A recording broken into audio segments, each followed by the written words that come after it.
Welcome students, फिजिक्सच्या या next लेक्चरमध्ये सगळ्यांचं स्वागत आहे.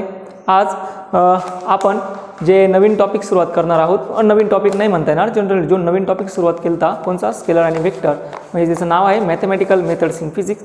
तर त्या मॅथमॅटिकल मेथड्समध्ये स्केलर आणि वेक्टरमधील डे फर्स्ट होता. त्या डे फर्स्टमधील काही विद्यार्थ्यांनी प्रॉब्लेम्स विचारले होते, जे मागच्या प्रॉब्लेममध्ये डिस्कस केले मागच्या लेक्चरमध्ये. त्याच्यातही काही विद्यार्थ्यांना प्रॉब्लेम आला, तर मग मी दोन प्रॉब्लेम्स जे विद्यार्थ्यांनी मला डाऊट्सला पाठवले ते दोनचं मी सोल्युशन घेतो आहे. ओके, सो त्यामधील तुम्ही शीट काढू शकता आणि त्या शीट्समधील प्रॉब्लेम नंबर 22 हा डाऊट्सला विचारलेला होता. आणि 22 नंबरचा प्रॉब्लेम आहे if vector P is equal to vector Q. त्यांनी असं सांगितलं होतं की डाऊट नंबर होता 22 हा. काही विद्यार्थ्यांनी डाऊटला दिला, त्यांनी सांगितलं if vector P is equal to vector Q असं सांगितलं आहे. Then which of the following is not correct. Then which of the following is not correct असा सिंपलचा प्रश्न आहे. Following is not correct. आणि याचे जे ऑप्शन आहेत ते ऑप्शन ए आहे vector P is equal to vector Q. Sorry, unit vector म्हणलं आहे. Unit vector P is equal to unit vector Q. पुढं सांगितलं आहे त्यांनी magnitude of vector P is equal to magnitude of vector Q. This is okay magnitude. Option third आहे P Q cap is equal to Q P cap. आणि last option आहे option D, तो आहे vector P plus vector Q is equal to सांगितलं त्यांनी vector P cap plus Q cap असे option आहे. मग आता याला सॉल्व कसं करणार, तर पहिल्यांदा गिवन क्वांटिटी लिहून घेऊया. ऑप्शन सी आहे. सो आता मी गिवन क्वांटिटी लिहून घेतो. गिवन आहे vector P is equal to vector Q. Okay, हे दोन वेक्टर दिले. Vector P is equal to काय आहे वेक्टर Q. आता सांगताना त्यांनी सांगितलं का जसं पहिला ऑप्शन आहे खाली बघी कुठला ऑप्शन हा इनकरेक्ट आहे तो शोधा. त्याच्यामध्ये पहिला ऑप्शन जो आहे तो युनिट वेक्टरमध्ये. मग युनिट वेक्टरमध्ये एखादा वेक्टर कसा लिहितो, युनिट वेक्टरचा फॉर्म्युला माहिती N cap is equal to vector A divided by magnitude of A. हा युनिट वेक्टरचा ॲक्च्युअल फॉर्म्युला आहे. मग आपल्याकडे वेक्टर काय आहे P, याचा युनिट वेक्टर कसा येणार आहे, तो unit vector of P is equal to असेल vector P divided by magnitude of P. Clear होतंय सर्वांना. बघा vector P is equal to म्हणजे unit vector P is equal to असेल vector P divided by magnitude of P. हा असा लिहिता येईल. क्लिअर झालं. त्यानंतर Q कॅप कसा लिहिता येणार, similarly Q cap is equal to असेल vector Q divided by magnitude of Q.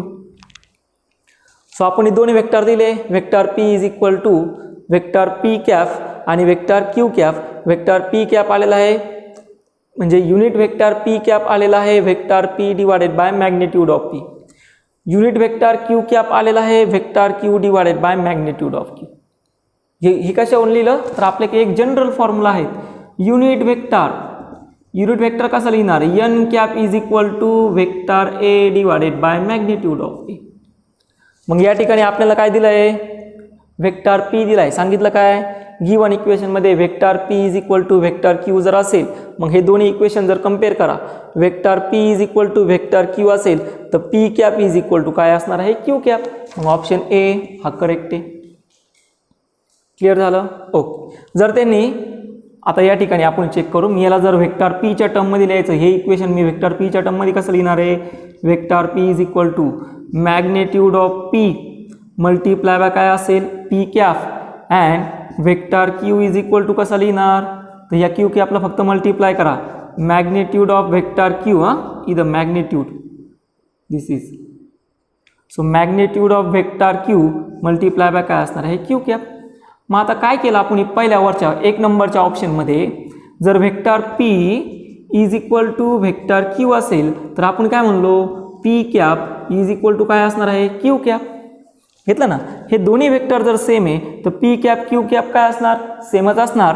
आणि मॅग्निट्यूड ऑफ P आणि मॅग्निट्यूड ऑफ Q सुद्धा काय असेल, सेमच असेल.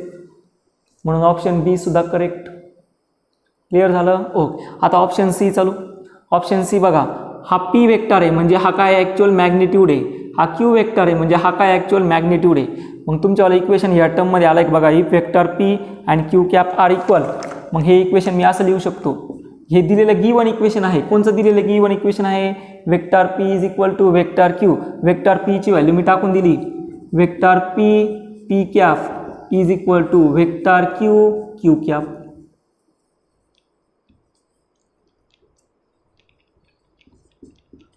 ओके, मग ऑप्शन आहे का असा? आहे ना, मग ऑप्शन सी सुद्धा करेक्ट. पण ऑप्शन डी असा नाही. ऑप्शन डी दिसतोय का? नाही, म्हणून option D are wrong. So not correct option कोणता असणार? डी असणार. क्लिअर झालं सर्वांना? कन्फर्म. हे बघा काहीच नाही केलं, प्रॉब्लेम एकदम सोपा होता. हे ॲक्च्युअल गिवन इक्वेशन होतं. मग हे गिवन इक्वेशन मी फक्त युनिट वेक्टरच्या टर्ममध्ये लिहिलं. युनिट वेक्टरच्या टर्ममध्ये कसं लिहिणार? तर युनिट वेक्टरचा फॉर्म्युला आहे. काय युनिट वेक्टरचा फॉर्म्युला? मागच्या 2 लेक्चरपासून आपण युनिट वेक्टरवरतीच डिस्कस करतोय, त्यामुळे युनिट वेक्टरचा फॉर्म्युला सर्वांना यायला पाहिजे. काय आहे युनिट वेक्टरचा फॉर्म्युला? N cap is equal to vector A divided by त्याची मॅग्नेट्यूड घ्यायची. आणि मॅग्नेट्यूड कशी लिहितो? मॅग्नेट्यूड असते root of A square plus B square plus C square. आता सध्या त्याची गरज नाही, मी फक्त एक जनरल तुम्हाला हायलाईट करून दिलं ॲक्च्युअली घ्यायची कशी असते. ओके, ठीक आहे. मग मॅग्नेट्यूड ऑफ पी म्हणजे एन कॅप म्हणजेच P cap. P cap is equal to कसं लिहिणार? ए कॅप तर या ठिकाणी काय आहे? Vector P. खाली काय घ्या? त्याचीच मॅग्नेट्यूड घ्या. झाली. इथं क्यू कॅप आहे, क्यू कॅपची काय करा? वेक्टर घ्या, खाली त्याचीच मॅग्नेट्यूड घ्या. मग आपल्याला जर given equation P is equal to Q असेल, given equation vector P is equal to Q असेल, तर आपण सिम्पली म्हणणार P cap is equal to काय असणार आहे? Q cap. म्हणून आपला ऑप्शन ए करेक्ट आला. जर पी कॅप आणि क्यू कॅप इक्वल असेल तर मॅग्नेट्यूड ऑफ पी आणि मॅग्नेट्यूड क्यू सुद्धा काय असणार आहे? इक्वलच असणार आहे. ऑप्शन बी सुद्धा करेक्ट आला. आता राहिलं काय? ऑप्शन सी आणि ऑप्शन डी. मग ऑप्शन सी आणि ऑप्शन डी मध्ये आपण काय केलं? तर काय नाही, फक्त vector P is equal to vector Q जर होता, मग इक्वेशन 1 आणि इक्वेशन 2 फक्त मी अरेंज केलं. कसं अरेंज केलं? तर हा मॅग्नेट्यूड पी याला मल्टिप्लाय झाला आणि मॅग्नेट्यूड क्यू याला मल्टिप्लाय झाला. काय आलं? मॅग्नेट्यूड ऑफ पी कॅप आणि मॅग्नेट्यूड ऑफ क्यू कॅप. आता प्रॉब्लेममध्ये तुम्हाला आन्सरमध्ये तुम्हाला अशी 2 रेषा दिलेली नाही आहेत. पण 2 रेषा दिल्या नाही याचा अर्थ ही मॅग्नेट्यूड आहे का? हो, 2 रेषा जरी दिलेली नसेल तरी ही मॅग्नेट्यूड असते, ही सुद्धा मॅग्नेट्यूड असते. सिंपल आहे. 1 तुम्ही असा लिहा किंवा 1 तुम्ही असा लिहा, तो 1च असणार आहे मॅग्नेट्यूडमध्ये. हा जर मग इथं -1 असता तर is not equal to right like that. Clear झालं? तसंच इथं घेतलंय. म्हणजेच हा मॅग्नेट्यूड ऑफ पी आणि मॅग्नेट्यूड ऑफ क्यू दोन्ही काय आले? ऑप्शन सी सारखे आले, म्हणून ऑप्शन सी करेक्ट. मग ए बी सी करेक्ट आला. पण ऑप्शन डी मध्ये vector P plus vector Q घेतला आणि पुढं P cap plus Q cap घेतला, असं कुठेही रिलेशन आपण आतापर्यंत अभ्यासलेलं नाही, म्हणून option D correct. Option D actually not correct असेल. I think you getting the idea about the questions number 22. एकदम लॉलीपॉप क्वेश्चन होता, फक्त तुम्हाला युनिट वेक्टरचा एक फॉर्म्युला लक्षात ठेवायचा आहे, त्याने इझिली सॉल्व्ह होतं. ठीक आहे, ओके. त्यानंतर काही विद्यार्थ्यांनी पुढचा एक क्वेश्चन दिलता की सर पोरांनी टाकलं की सर क्वेश्चन नंबर 31 घ्या. ठीक आहे सर, मी आता डाऊट नंबरला घेतो. क्वेश्चन नंबर 31 क्वेश्चन हा डाऊटला घेतोय. क्वेश्चन नंबर 31 बघू काय आहे, मी वाचतो, तुम्ही क्वेश्चन्स काढून बघू शकता. क्वेश्चन नंबर 31 आहे, the position vector of particle is determined by. त्यांनी सांगितलं आहे the position vector of particle is determined by. तो कसा डिटरमाइन केला आहे? डिटरमाइंड बाय दी एक्सप्रेशन, आणि ते एक्सप्रेशन ऑलरेडी दिलं आहे तुम्हाला, आणि ते एक्सप्रेशन आहे vector R is equal to 3t² I cap. खूप महत्त्वाचा प्रॉब्लेम आहे, व्हेरी इम्पॉर्टंट, कारण की याच्यामध्ये ही कन्सेप्ट क्लिअर होते. ती कन्सेप्ट मी तुम्हाला सांगतो. Okay, vector R is equal to आहे 3t² I cap plus 4t² J cap plus आहे 7k कॅप. हे गिवन इक्वेशन आहे. वेक्टरमध्ये एक फायदा एवढा राहतो का त्याच्यामध्ये आपल्याला इक्वेशन हे बऱ्या प्रकारे गिवन असतात. मी तुम्हाला मागं पण सांगितलं आहे, वेक्टरच्या याच्यामध्ये सोल्युशनसुद्धा गिवन असतात. फक्त थोडं टॅकल जर झालं, थोडी आयडिया जर समजली, तर आपण इथे 2 मिनिटात प्रॉब्लेम सोडू शकतो. ओके, ठीक आहे. आता बघूया पुढं सांगितलं आहे the distance traverse. Actually distance आहे आणि त्याने विचारलं द डिस्टन्स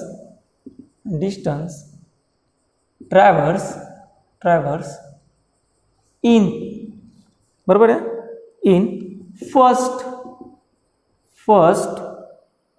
10 सेकंद, पहिल्या 10 सेकंदमध्ये किती डिस्टन्स ट्रॅव्हल केला. म्हणजे असं सांगितलं त्यांनी का हे ॲक्च्युली एक गिवन इक्वेशन आहे आणि ह्या गिवन इक्वेशन पहिली पोझिशन होती at time T is equal to 0 second, बरोबर. आणि गिवन इक्वेशन काय होतं, vector R is equal to टाईमची व्हॅल्यू किती टाकायची, काय टाकायची असून ते बघू. समजा हे गिवन इक्वेशन आहे म्हणजे तुम्ही असाल या इक्वेशनवरती आणि तुम्हाला time T is equal to 0, तो पोझिशन कुठं जायचं आहे बीला आणि तिथं टाईम किती आहे 10 सेकंद. मग T is equal to 0 to 10 सेकंदमध्ये किती डिस्टन्स कवर केलं ते तुम्हाला विचारलं, 0 to 10 सेकंदमध्ये. असा हा प्रॉब्लेम आहे. आणि इक्वेशन काय दिलं आहे, vector R is equal to 3t² I cap plus 4t² J cap plus 7k cap. आणि तुम्हाला विचारलं आहे तुम्ही किती डिस्टन्स कवर केलं पहिल्या 10 सेकंदमध्ये. फर्स्ट 10 सेकंद म्हणजे काय, 0 to 10 सेकंद. या पहिल्या 10 सेकंदमध्ये तुम्ही किती डिस्टन्स कवर केलं ते तुम्हाला विचारलं. मग कसं फाईन करणार, तर आपण काय करू, पहिल्यांदा हे डिस्टन्स, ही जी पोझिशन आहे ही पोझिशन मी पहिल्यांदा time T is equal to 0 second असताना काढून घेतो आणि त्याला म्हणतो मी R1. मग पहिल्यांदा मी मागणार time T is equal to 0 second असताना R1 किती. म्हणजे तुम्हाला काय करायचं आहे, ही पोझिशन या ठिकाणी असेल R1 आणि नंतर time T is equal to 10 सेकंदला गेलं तर ती असणार आहे R2 आणि R2 इज इक्वल टू किती असेल, same 3t² I cap plus 4t² J cap plus 7k cap. हे बघा एकदम सिंपल आहे. हे ॲक्च्युली मला गिवन इक्वेशन होतं ठीक. आता हे given equation time T is equal to 0 second असताना किती होतं, म्हणजे ती पोझिशन 1 भेटेल, बरोबर. त्यानंतर time T is equal to 10 second असताना म्हणजे टाईम टीची व्हॅल्यू 10 सेकंद टाकून द्यायची, ती पोझिशन काय भेटणार आहे, सेकंड. मग पोझिशन फर्स्ट आणि पोझिशन सेकंड तुम्हाला भेटल्या आणि तुम्हाला विचारलं तुम्ही किती डिस्टन्स कव्हर केलं. मग तुम्ही किती डिस्टन्स कव्हर केलं हे कसं करणार, तर तुम्ही काय करणार, दोघांचा डिफरन्स घेणार आणि दोघांचा डिफरन्स म्हणजे तुम्ही फाईंड केलेलं डिस्टन्स असेल किंवा तुम्ही कव्हर केलेलं डिस्टन्स असेल. ओके. आता ठीक आहे, समजा हा प्रॉब्लेम जर काही लोकांना अवघड जात असेल, मी अजून सिंपल वेने घेतो. कसं बघा, गिवन इक्वेशन मी लिहून घेतो. समजा काही विद्यार्थ्यांना हा समजला नसेल, अशी थोडीशी मला शंका येते, तर म्हणून मी काय करतो, गिवन इक्वेशन लिहितो. R is equal to 3t² I cap plus 4t² J cap plus 7k cap. हे गिवन इक्वेशन आहे आणि त्यांनी विचारलं काय, find the distance first 10 second. मग फर्स्ट 10 सेकंड कुठून स्टार्ट होणार, तुम्हाला मी सांगितलं तुम्ही पहिले 10 सेकंड मोजा. पहिले 10 सेकंद तुम्ही मग कसे मोजणार, 0 पासून 1 2 3 म्हणजे लोवेस्ट काय असणार आहे 0, हायेस्ट काय असेल 10 सेकंद. क्लिअर झालं सर्वांना. म्हणजे आता आपणही फाइंड करणार टू फाइंड डिस्टन्स, फर्स्ट किंवा असं म्हणू to find distance R1 at time T is equal to 0 second.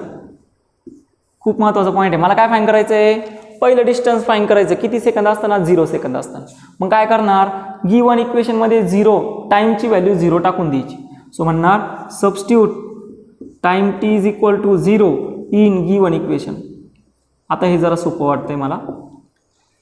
मग time T is equal to 0 equation जे गिवन आहे त्याच्यामध्ये टाकून देऊ. म्हणजे ते असेल आपल्याला पोझिशन 1 म्हणजे R1 इज इक्वल टू किती असेल 3, टाईमची व्हॅल्यू किती टाकायची 0 आय कॅप प्लस 4, टाईमची व्हॅल्यू किती टाकायची 0 जे कॅप प्लस 7. इथं टाईम मल्टिप्लाय आहे का नाही, मग टाईमची व्हॅल्यू टाकायची गरज आहे का नाही. किती आलं 7k cap. 3 multiply bye 0 0, 4 multiply bye 0 0 म्हणजे R1 आपल्याला भेटलेला आहे 7k कॅप. ओके शाबास. आता काय करणार, पुढं काय करणार, जसं आपण हे डिस्टन्स R1 हे time T is equal to 0 सेकंडसाठी फाईंड केलं, तसंच आपल्याला डिस्टन्स फाईंड करायचं आहे time T is equal to 10 सेकंडसाठी. मग ते कसं फाईंड करणार, similarly to find distance R2 for T is equal to 10 second. मग आता काय करणार, तर जसं ज्या पद्धतीने आपण टाईमची व्हॅल्यू 0 सेकंड पहिल्या गिवन इक्वेशनमध्ये सबस्टिट्यूट केली आणि पोझिशन 1 फाईंड करून घेतली, त्याच पद्धतीने आपण काय करणार आहे, time T is equal to 10 second ही गिवन इक्वेशनमध्ये सबस्टिट्यूट करून देऊ आणि आपण काय फाईंड करणार आहोत, तर याच्यावाली पोझिशन सेकंड फाईंड करणार आहोत. जमेल, ठीक आहे चला. So R2 is equal to 3 multiply by इथं किती असेल 10 square I cap plus 4 multiply by 10 square J cap plus किती असणार आहे 7k cap. 10 multiply by 10 100, 100 multiply by 3 म्हणजे तो असेल 300. 300 आय कॅप प्लस 400 जे कॅप प्लस 7k कॅप. हे झालं इक्वेशन, याला म्हणतो मी इक्वेशन 1 आणि हे झालेलं आहे इक्वेशन 2. चला इक्वेशन सेकंड आणि फर्स्ट दोन्ही भेटले आणि विचारलं काय त्यांनी तर किती डिस्टन्स फाइंड केलं. मला काय भेटलं रे, समजा ही जर पोझिशन असेल पोझिशन ए आणि position B, position B A to हे दोघांमध्ये तुम्हाला कव्हर करण्यासाठी टाईम लागला आहे 10 सेकंद. मग ए टू बी पर्यंत जाण्यासाठी तुम्हाला टाईम किती लागला 10 सेकंद, म्हणजे इथं टाईम किती होता 0 सेकंद आणि इथपर्यंत पोहोचण्यासाठी किती वेळ लागला आहे तुम्हाला 10 सेकंद. आणि त्यांनी विचारलं 0 ते 10 सेकंदमध्ये किती डिस्टन्स कव्हर केला ते फाईंड केला. मग तुम्ही पहिल्या 0 सेकंदला किती डिस्टन्स फाईंड केलं तर R1, नंतरच्या 10 सेकंदला किती डिस्टन्स फाईंड केलं R2. मग तुम्ही किती ॲक्च्युअल डिस्टन्स फाईंड केलं हे कसं फाईंड करणार R2 मायनस R1, किंवा सिंपल आहे तुम्ही दोघांचा डिफरन्स घेणार म्हणजे काय R1 मायनस R2 हे ॲक्च्युअली तुम्ही कव्हर केलेलं डिस्टन्स असेल घ्यायचं. मग ओके, मग आता ॲक्च्युअल डिस्टन्स कसं बघणार, ॲक्च्युअल डिस्टन्स हे असेल R2 मायनस R1. R2ची व्हॅल्यू किती आहे 300 आय कॅप प्लस 400 जे cap plus 7k cap minus R1ची व्हॅल्यू किती आहे 7k कॅप. कोण कॅन्सल झालं 7k cap minus 7k cap आणि प्लस 7k कॅप कॅन्सल झाला. मग ॲक्च्युअल डिस्टन्स तुम्हाला किती भेटलं 300 आय कॅप प्लस 400 जे कॅप. मग हे तुमचा आन्सर आहे का, हे तुमचा आन्सर आहे.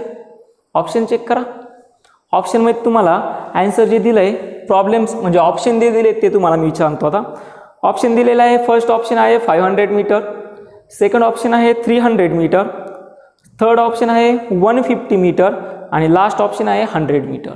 हो सगळे आन्सर हे मीटरमध्ये दिले म्हणजे मॅग्निट्यूडमध्ये दिले आणि आपला आन्सर आला आय प्लस जे कॅपमध्ये. पण आता आपल्या गेल्या 2 लेक्चरमध्ये आपणही फाईंड केलं आहे की जर आय कॅप आणि जे कॅप असेल त्याची जर मॅग्निट्यूड फाईंड करायची असेल तर याचा काय घ्यायचा स्क्वेअर रूट. कसं घ्यायचा स्क्वेअर रूट, हे झालं असेल सर्वांचं, मी असं कन्सिडर करतो की हे सगळ्यांचं झालं असेल. आता हे आय कॅप आणि जे कॅपमध्ये आलं पण आपला आन्सर आय कॅप आणि जे कॅपमध्ये नाही आहे म्हणून सिम्पल काय करायचं याच्यावाली मॅग्निट्यूड घ्यायची. काय घ्यायची मॅग्निट्यूड. कशी घेणार magnitude, so magnitude of delta R साठी मी तुम्हाला फॉर्म्युला सांगितला आहे square root of A square plus B square. इथं ए म्हणजे किती आहे 300, बी म्हणजे किती आहे 400. मग इथं काय करणार तुम्ही 300 स्क्वेअर प्लस 400 स्क्वेअर आणि हे तुम्हाला असेल होमवर्कसाठी आणि हे तुमच्यावाला असेल ॲन्सर.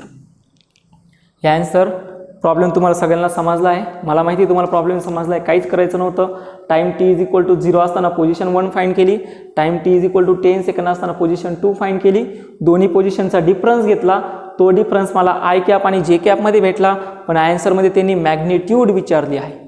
काय विचारली मॅग्निट्यूड. मग मॅग्निट्यूड कशी फाईंड करतो square root of A square plus B square, दोघांची काय करायची स्क्वेअरिंग करायची, तुम्हाला काय भेटेल मॅग्निट्यूड. म्हणजे स्क्वेअर रूट ऑफ इथं ए व्हॅल्यू किती आहे 300 आणि बी व्हॅल्यू किती आहे 400, दोघांचं स्क्वेअर रूट घ्या तुम्हाला डेल्टा आर भेटेल.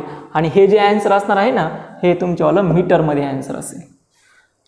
आय थिंक हे सगळ्यांना प्रॉब्लेम हा समजला असेल. सर्वांनी याला म्हणजे हे जे ॲन्सर आहे कंप्लीट करून तुम्ही मला फोटो सेंड करा.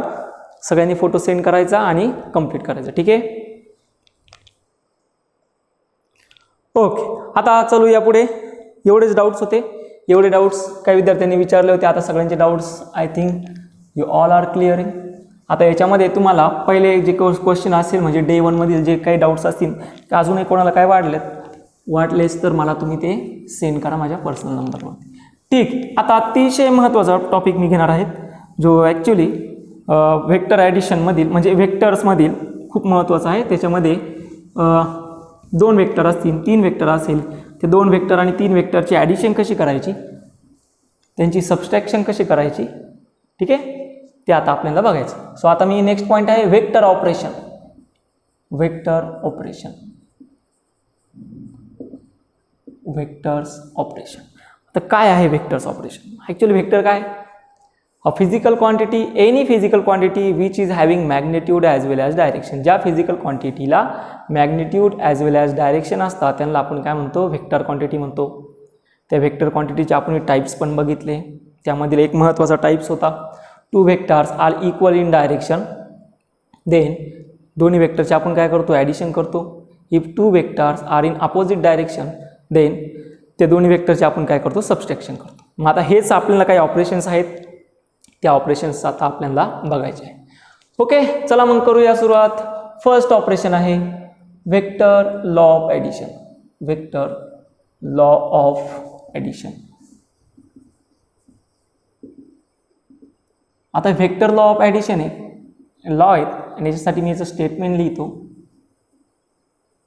आता कोणत्या व्हेक्टरचे ॲडिशन होणार? पहिल्यांदा मी स्टेटमेंट लिहून देतो, मग मी तुम्हाला याच्या काही प्रॉपर्टीज आहेत त्या सांगतो. If two vector having same physical quantity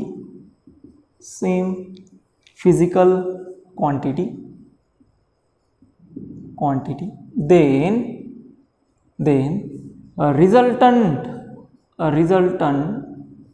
of these two vector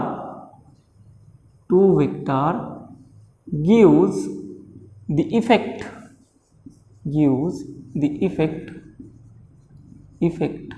of original vector. हे ॲक्च्युअली याच्यावर स्टेटमेंट आहे. हे स्टेटमेंट काय सांगतं बघा, लॉ आहे. लॉचं स्टेटमेंट काय सांगतं? दोन व्हेक्टर असतील कोणत्या क्वांटिटीचे? दोन सेम फिजिकल क्वांटिटीचे. हे अतिशय महत्त्वाचं. दोन सेम फिजिकल क्वांटिटी पाहिजे. मग फिजिकल क्वांटिटी कोणत्या? तर फिजिकल क्वांटिटी असेल समजा डिस्प्लेसमेंट असेल, मग दोन्ही व्हेक्टर कशाचे पाहिजे? डिस्प्लेसमेंटचे पाहिजे. म्हणजे हा एक व्हेक्टर असेल, हा जर व्हेक्टर आर रिप्रेझेंट करतो डिस्प्लेसमेंट, तर दुसराही व्हेक्टर हा डिस्प्लेसमेंटचाच पाहिजे, तरच त्या दोन्ही व्हेक्टरची ॲडिशन होऊ शकते. मग दुसरा व्हेक्टर जर व्हेलॉसिटीचा असला तर त्याची ॲडिशन होणार नाही. क्लिअर झालं सर्वांना? ओके, हा फर्स्ट पॉईंट. समजा दुसरं एक फिजिकल क्वांटिटी आहे व्हेलॉसिटी. मग पहिला व्हेक्टर हा जर व्हेलॉसिटीचा असेल v1चा, तर दुसरा व्हेक्टरसुद्धा काय पाहिजे? व्हेलॉसिटीचाच पाहिजे, तरच त्याची ॲडिशन होणार. समजा तिसरा व्हेक्टर आहे ॲसिलरेशनचा. मग पहिला व्हेक्टर जर ॲसिलरेशन असेल तर दुसरा व्हेक्टरसुद्धा ॲसिलरेशनच पाहिजे, तरच त्या दोन्ही व्हेक्टरची ॲडिशन होणार. जर पहिला व्हेक्टर ॲसिलरेशनचा आणि दुसरा व्हेलॉसिटीचा असेल तर तो व्हेक्टर लॉ ऑफ ॲडिशनमध्ये येत नाही. विद्यार्थ्यांनो, व्यवस्थित समजून घ्या. दोन्ही व्हेक्टरची, दोन किंवा दोनपेक्षा जास्त व्हेक्टरची ॲडिशन करायची असेल तर आजचं लेक्चर आणि उद्याचं लेक्चर हे खूप महत्त्वाचं आहे. त्याच्यामुळं बी पेशन्स. आत्ता फक्त आपण लॉज जे आहे त्या लॉजविषयी डिस्कस करूया. ठीक आहे? ओके. सो लॉचं स्टेटमेंट एकदम सिंपल आहे. If two vectors having the same physical quantity, दोन व्हेक्टर आहे, दोघांचीही फिजिकल क्वांटिटी सेम आहे, then a resultant of this two vector, जो काही रिझल्टंट असेल ना त्या दोन्ही व्हेक्टरचा, एक रिझल्टंट येणार आहे. तो रिझल्टंट, त्याचा जो इफेक्ट असेल त्याचा इफेक्ट हा ओरिजिनल व्हेक्टर सारखाच असेल. क्लिअर झालं? आता प्रूफ घेतो, काळजी करू नका. If two vectors are parallel, मग कुठले दोन व्हेक्टर आहे? समजा हा एक व्हेक्टर आहे, व्हेक्टर पी. हा व्हेक्टर आहे पी आणि याची जी मॅग्निट्यूड आहे ती आहे 4 युनिट. ओके, व्हेक्टर कोणचा आहे? पी. मग याची डायरेक्शन किती आहे? ओ आणि A. So O A is having magnitude and direction of vector P. कसं वाचणार? O A is having magnitude and direction of vector P. बरोबर. आणि एक दुसरा व्हेक्टर आहे, हा याच्यापेक्षा थोडा मोठा आहे, पण हे दोन्ही इक्वल वेक्टर झाले का? नाही. आता इक्वल वेक्टर असते सिम्पली ॲड केले असते, पण हे दोन्ही वेक्टर कसे झाले? याची मॅग्निट्यूड आणि याची मॅग्निट्यूड चेंज आहे. मग हा दुसरा वेक्टर आहे, त्याला मी नाव देतो ओ सी. आणि हा जो आहे तर हा वेक्टर क्यू आहे आणि याच्यावाली जी मॅग्निट्यूड आहे ती आहे 7 युनिट. मग आपण काय म्हणणार? Magnitude of direction of vector O C is vector Q. Magnitude and direction of vector O C is vector Q. Okay. मग आता ह्या दोघांचा जो रिझल्टंट असेल ना, या दोघांचा रिझल्टंट म्हणजे काय करायचं? ह्या दोघांची ॲडिशन करायची. आणि ह्या दोघांचा जो रिझल्टंट असेल तो हा जो रिझल्टंट येऊन जाणार आहे हा रिझल्टंट या दोघांचा, हा रिझल्टंट काय सांगतो, तर this resultant is equal to vector P plus vector Q. हे कधी झालं रे, दोन्ही वेक्टर कसे झाले, सेम इन डायरेक्शन असेल तर, दोन्ही वेक्टर कसे same in direction, that means they are align parallel to each other. Simply काय म्हणणार, two vectors are align parallel to each other. हा वेक्टर लॉ ऑफ ॲडिशन आहे, हा फक्त याच्यासाठी व्यवस्थित समजून घ्या. हा वेक्टर लॉ ऑफ ॲडिशन कोणासाठी, दोन्ही वेक्टर जर दोन वेक्टर, अतिशय महत्त्वाचं लेक्चर आहे हा वेक्टर लॉ ऑफ ॲडिशन कोणासाठी, हे दोन्ही वेक्टर जर सेम डायरेक्शनला अलाइन असतील तर. मग ह्या दोघांचे काय करा, ॲडिशन करा, म्हणजे पी प्लस काय करणार क्यू, म्हणजे 4 + 7 किती आलं, 11 युनिट. हा this is the vector law of addition. हा झाला तुमच्यावाला first vector law of addition. Okay, but this vector law of addition is, लिहून देतो the sentence, note, very important note, this law is holds good for when two vectors are aligned in same direction.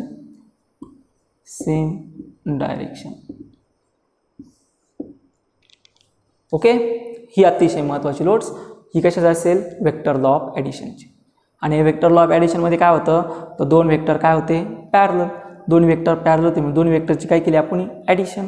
दोघांची जी alignment होती ती अलाइनमेंटसुद्धा काय, same in direction. Clear झालं सर्वांना. 2 मिनटं pause करून तुम्ही याला नोट डाऊन करू शकता. So this is the vector law of addition. Okay, मग आता तुम्ही म्हणशाल की सर हे दोन्ही वेक्टर अलाइन आहे सेम डायरेक्शनला, पण समजा हे दोन्ही वेक्टर कसे आहेत, पॅरलल. मग हे दोन्ही वेक्टर जर अँटी पॅरलल असतील तर, बरोबर. मग ज्यावेळेस हे दोन्ही वेक्टर अँटी पॅरलल असताना तर याची डायरेक्शन बदलली, म्हणजे दोन्ही काय झाले, रिव्हर्स इन डायरेक्शन झाले. मग इथे ॲडिशन होईल का सबस्ट्रॅक्शन, व्हेरी गुड, इथं काय होणार आहे, subtraction. And this is the vector law of subtraction. So आपला सेकंड पॉईंट आहे वेक्टर लॉ ऑफ काय, subtraction. If two vectors having same physical quantity, then resultant of these two vector gives the effect of original vector. Vector law of subtraction साठी सुद्धा काय असणार आहे, same sentence असेल. त्याच्यानंतर if two vectors are parallel असेल का, आता नाही, काय, अँटी पॅरलल. मग हा समजा तुमचा असेल पी वेक्टर, त्याची व्हॅल्यू आहे 4 युनिट, आणि तुमच्यावाला दुसरा हा वेक्टर असेल, दुसरा आहे, त्याची डायरेक्शन आता मी बदलतो, याची डायरेक्शन मी इकडे घेतली, हा आहे ओ, आणि हा असेल सी, आणि याची व्हॅल्यू आहे 7 युनिट. मग आता इथं काय होणार आहे बघ, याची डायरेक्शन इकडे चालली, याची डायरेक्शन इकडे चालली, अपोजिट आहे दोन्ही अपोजिट आहे, म्हणून काय झालं, हा पॉझिटिव्ह असेल आणि हा काय असणार आहे, निगेटिव्ह. म्हणून इथं काय असणार आहे, पी मायनस क्यू, हा असेल वेक्टर पी मायनस क्यू. मग इथं असणार आहे 4 मायनस 7, व्हॅल्यू किती येऊन जाते, 3 युनिट, प्लस का मायनस, -3 युनिट, म्हणजे डायरेक्शन कुठं असणार आहे, मायनस आलं ना, म्हणून डायरेक्शन इकडं. साईनकडं अतिशय महत्त्व द्यायचं. इथं जर मायनस आलं तर मायनस कुठं असणार आहे, साईन. हा जर पॉझिटिव्ह घेतला तर याच्या अपोजिट काय असेल, निगेटिव्ह असेल. This is the vector law of subtraction. Vector law of सबस्ट्रॅक्शनसाठी काय पाहिजे, दोन्ही वेक्टर हे अपोजिट डायरेक्शनला अलाइन पाहिजे. पण हे दोन्ही वेक्टर कसे आहे, अँटी पॅरलल आहे. अगोदर वेक्टर कसे होते, पॅरलल. सो याच्यावरून आपण vector law of addition, vector law of subtraction fine करू शकतो. ओके, ठीक. आता हे काही विद्यार्थ्यांना समजलं असेल, होप सो सगळ्यांना समजलं असेल, एकदम सोपं आहे, 2 वेक्टरचे ॲडिशन करा. पण आता एखादा विद्यार्थी म्हणेल की समजा सर तुम्ही वेक्टर घेतले पॅरलली, वेक्टर घेतले अँटी पॅरलल, म्हणजे दोन्ही कसे होते, सेम इन अलाइनमेंट होते, अलाइनमेंट सेम होती, अपोजिट डायरेक्शन असो काही नाही, पण अलाइनमेंट सेम होती. आणि समजा असं केलं तर की हा एक वेक्टर इकडे घेतला आणि एक वेक्टर असा इकडंच कुठंतरी घेतला. आता तुम्ही म्हणशाल सर आता आला ना, आता ॲड करून दाखवा. ठीक आहे, सो तुमचा क्वेश्चन बरोबर आहे, बरोबर. आता या प्रकारच्या अलाइनमेंटसाठी आपल्याला थर्ड लॉ आहे, आणि तो थर्ड लॉ आहे triangle law of vector addition. Third law is triangle law of vector addition. एकदम सिंपल आहे. काय आहे? Triangle law of vector addition. आता हे ट्रायंगल लॉ ऑफ वेक्टर ॲडिशनचं आपण स्टेटमेंट लिहूया. प्रॉब्लेम समजला. Triangle law of vector addition कोणासाठी वापरायचा? Two vector are not align in same or opposite direction. त्या ठिकाणी आपण काय वापरणार? Triangle law of vector addition. एकदम इझी. बघा, triangle law of vector addition कुठं वापरायचा? जर दोन वेक्टर हे सेम किंवा अपोजिट डायरेक्शनला अलाइन नसतील तर त्या ठिकाणी वापरायचं आहे triangle law of vector addition. मग आता या स्टेटमेंट काय आहे? मग आता घेऊया statement of triangle law of vector addition. It is a very important, अतिशय महत्त्वाचं आहे. So statement, if two vectors are having same physical quantity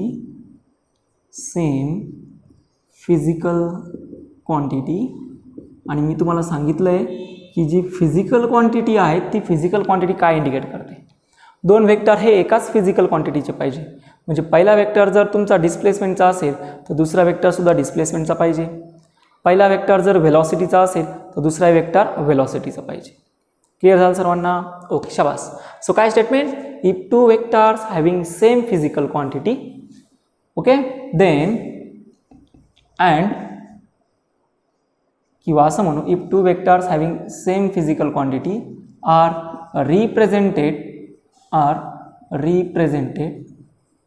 in magnitude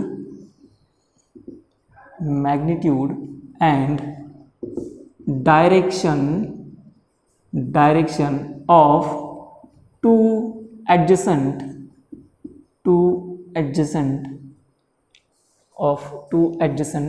side of triangle and their resultant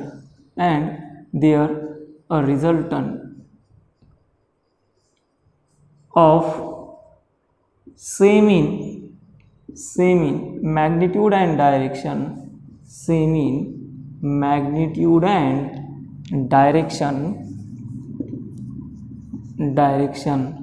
is represented as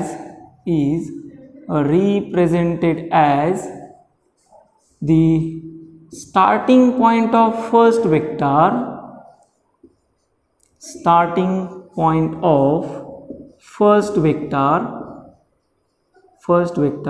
to, okay, starting point of first vector to the end point of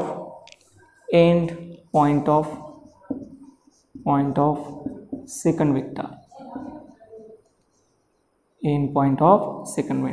आणि हे खूप महत्त्वाचं आहे. तुम्ही म्हणशाल सरांनी एवढं मोठं sentence लिहून दिलं, या आमच्या कधी लक्षात राहायचं? आम्ही हे कधी पाठ करायचं? पाठ करायची गरज नाही. फक्त तुम्हाला काय करायचं आहे तर हे समजून घेणं महत्त्वाचं आहे. अजिबात मी तर फिजिक्सच्या बाबतीत मी कन्सेप्ट सांगतो, तुम्हाला कोणालाही पाठ करायची गरज नाही. एकदम पाठच करायचे नाही, फक्त तुम्ही कन्सेप्ट समजून घ्या तुमच्या भाषेतले. ठीक आहे? बघा मी काय सांगतो अगोदर ते समजून घ्या. दोन वेक्टर्स आहे, दोन्ही वेक्टरची फिजिकल क्वांटिटी काय आहे? सेम आहे. बरं, चला. आणि त्यांची जी रिप्रेझेंटेशन आहे कशाचं? मॅग्निट्यूड अँड डायरेक्शनचं. मग त्या दोन्ही वेक्टरचं मॅग्निट्यूड अँड डायरेक्शन कशाने रिप्रेझेंट करणार आहेत? तर ते रिप्रेझेंट करायचं आहे two adjacent side of triangle. ट्रायंगलच्या दोन ॲडजसंट साईडला काय करायचं? रिप्रेझेंट करायचं. म्हणजे तो दोन वेक्टरचं काय करून घ्यायचा? दोन ट्रायंगलच्या ॲडजसंट साईड बनवून घ्यायच्या. क्लिअर झालं? ओके, पहिला पॉईंट समजला की दोन वेक्टर असतील, त्यांची अलाइनमेंट जर सारखी नसेल तर त्या दोन्ही सारख्याचं काय करून घ्या? ट्रायंगलच्या दोन ॲडजसंट साईड तयार करून घ्या. ओके, एकदम सोपं. परत एकदा सांगतो, समजून घ्या. काय सांगितलं त्यांनी? दोन वेक्टर सेम फिजिकल क्वांटिटीचे असतील तर त्यांचे मॅग्निट्यूड अँड डायरेक्शनची काय करून घ्या? ट्रायंगलच्या दोन ॲडजसंट साईड करून घ्या. ट्रायंगलच्या दोन ॲडजसंट साईड कोणत्या? समजा हा राईट अँगल ट्रायंगल असेल तर याच्यावरली ही एक ॲडजसंट साईड आली आणि ही दुसरी ॲडजसंट साईड आली. मग त्यांनी काय सांगितलं? ह्या दोघांच्या दोन्ही वेक्टरच्या ॲडजसंट साईड तयार करून घ्या. ठीक आहे, घेतल्या. अँड मग आता त्या दोघांचा एक रिझल्टंट असेल ना, तो रिझल्टंट ते दोघांचा इफेक्ट सांगणार आहे. तर तो रिझल्टंट कुठं असणार आहे? तर तो रिझल्टंट त्या सेम मॅग्निट्यूड अँड डायरेक्शनचा तो कसा रिप्रेझेंट करायचा आहे? तर हे मी सांगितलं ना, वर्ड महत्त्वाचं आहे. तो रिझल्टंट ड्रॉ करायचा आहे starting point of first vector to the end point of second vector. हे सेंटेन्स खूप महत्त्वाचं आहे. हे सेंटेन्स म्हणजे दोन वेक्टर्स असतील, दोन वेक्टर्स हे not align in the same direction आहे, बरोबर, त्यांची अलाइनमेंट सारखी नाही आहेत, तर त्यांचा रिझल्टंट तुम्हाला ड्रॉ करायचा आहे. त्यांचा रिझल्टंट ड्रॉ करायचा आहे तो असेल starting point of first vector. म्हणजे तो रिझल्टंट ड्रॉ करताना कुठून सुरुवात करायचा, तुमचा जो फर्स्ट वेक्टर जिथून स्टार्ट झालता आणि तुमचा सेकंड वेक्टर जिथं एंड होणार आहे इथपर्यंत तो रिझल्टंट वेक्टर काय करायचा, जोडून द्यायचा. अजूनही नसेल समजलं, 101% तुम्हाला समजेल नाही येत, चला लक्ष द्या इकडं. आता याच्यावाला ॲक्च्युअल एक्सप्लेनेशन. ठीक आहे, हे स्टेटमेंट आहे, स्टेटमेंटचं एक्सप्लेनेशन. समजा तुम्हाला दोन वेक्टर गिवन आहे, मग दोन वेक्टर कसे, हा एक वेक्टर तुम्हाला गिवन आहे, वेक्टर पी तुम्हाला गिवन आहे हॅविंग मॅग्निट्यूड OA, हा वेक्टर पी आहे, बरोबर का, आणि एक दुसरा वेक्टर दिला आहे, तो दुसरा वेक्टर असा इकडे चालला. ठीक आहे, आणि तो जो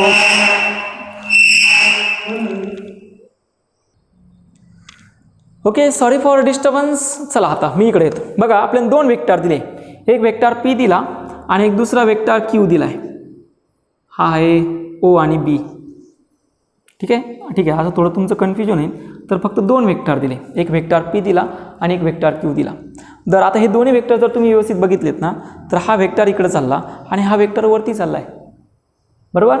मग आता हे दोन्ही वेक्टर आपण वेक्टर लॉ ऑफ ॲडिशनने ॲड करू शकतो का, नाही. का बरं, तर वेक्टर लॉ ऑफ ॲडिशनची एक कंडिशन दिली, काय, दोन्ही वेक्टर एक तर सेम डायरेक्शनला पाहिजे, ते ॲड करता येणार. वेक्टर लॉ ऑफ सबस्ट्रॅक्शनची कंडिशन काय आहे, दोन्ही वेक्टर अपोजिट डायरेक्शनला पाहिजे, तर ते आपण ॲड करून सबस्ट्रॅक्ट करू शकतो.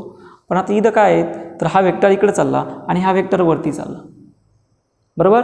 मग ह्या टाईपचे वेक्टर्स ॲड करण्यासाठी आपल्याकडे तिसरा रूल आहे triangle law of vector addition. तर triangle law of vector addition काय सांगतो, तर हे दोन्ही वेक्टर सेम फिजिकल क्वांटिटीचे आहेत, म्हणजे पी जर डिस्प्लेसमेंटला रिप्रेझेंट करत असेल तर क्यू सुद्धा काय करत असेल, डिस्प्लेसमेंटलाच रिप्रेझेंट करत असेल, तर यांचा रिझल्टंट कसा लिहिणार, तर त्यांनी vector triangle law of vector addition असं सांगितलं की पहिल्यांदा वेक्टर पी हा काढून घ्या, हा वेक्टर पी झाला, हा जो पॉईंट आहे दिस पॉईंट, मी ह्या पॉईंटला नाव देतो आता, दिस पॉईंट इज, कारण की वेक्टर इथून स्टार्ट झाला ना ह्या पॉईंटपासून, मग हा काय असेल, starting point of, starting point. आता नेहमी फर्स्ट वेक्टर कोणचा घ्यायचा, जो खाली आहे तुम्हाला तोच नेहमी फर्स्ट वेक्टर घ्यायचा.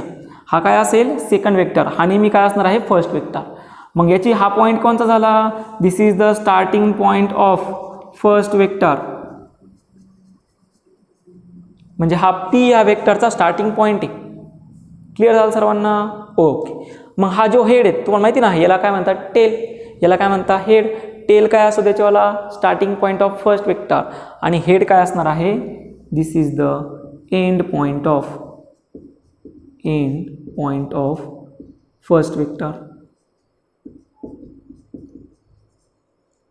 हा काय आहे, एंड पॉईंट आहे, कोणच्या, पी या वेक्टरचा.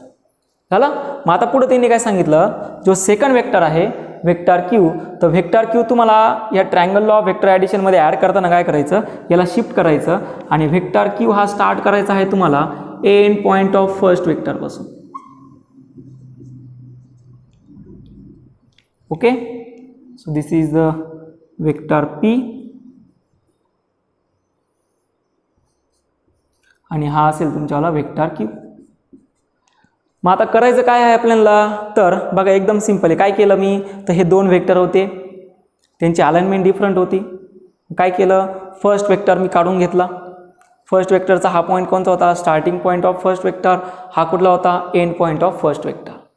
ट्रायंगल लॉ ऑफ वेक्टर ॲडिशनमध्ये तुम्हाला काय करायचं आहे, तर तुम्हाला ते दोन्ही वेक्टर ट्रायंगलच्या दोन ॲडजेसंट साईडला अलाइन करायचे आहेत.